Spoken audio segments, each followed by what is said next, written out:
San Diego, California. Petty Officer 3rd Class Gary Voorhees is stationed on the USS Princeton, a guided missile cruiser that is one of the Navy's most technologically advanced warships. Voorhees is part of a small team that operates the ship's sophisticated weapon system. We controlled basically the eyes and the brains of the ships. So everything that made the ship able to engage in combat, we controlled all that stuff.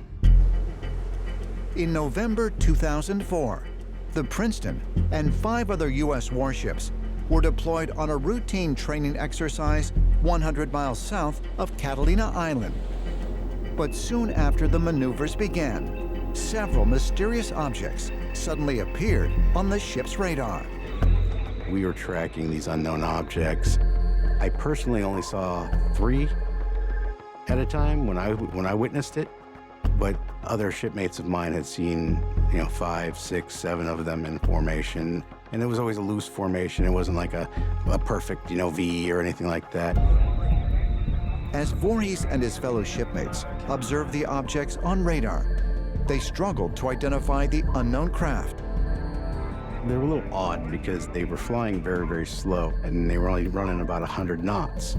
And the other odd thing about these tracks is that they didn't have any type of identification, so it was very particular. I think I kind of rationalize things a little bit differently than most, because in my world, things don't exist until they do.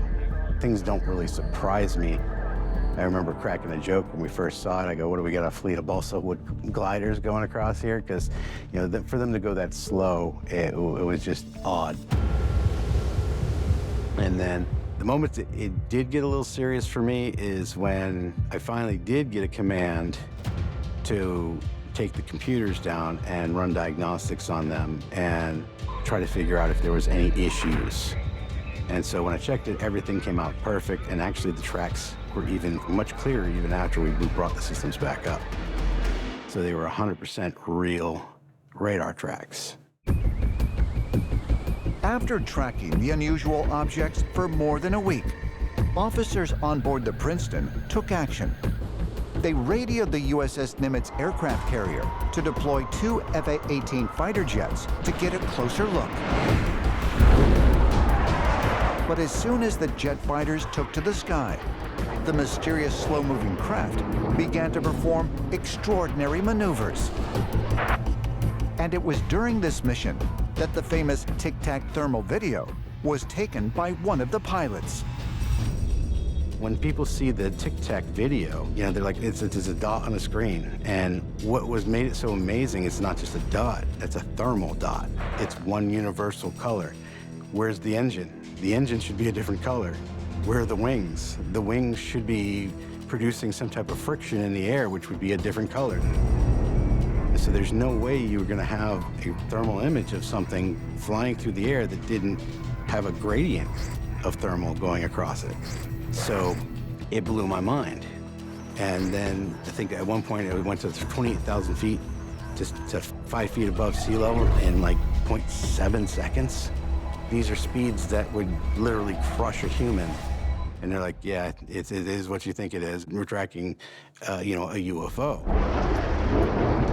Initial reporting was that when the Tic Tacs were arriving at sea level, there was a disturbance in the water, like a circular disturbance. So it makes me wonder, were the Tic Tacs docking with a USO under the water? The UAP activity witnessed by Gary Voorhees and other Navy personnel off the coast of Southern California remains unexplained. But almost 15 years later, U.S. warships captured even more compelling video near Catalina Island, featuring what has been called a swarm of UAPs. One of these objects displayed particularly bizarre properties. There's a really well-known case from a Navy ship called the USS Omaha of Southern California in 2019, where the sailors were observing on forward-looking infrared a UAP, a spherical object that had no flight control surfaces, did not exhibit any exhaust from engine intakes or outtakes, and the object then moved into the water and wasn't seen again. And we don't have anything like that.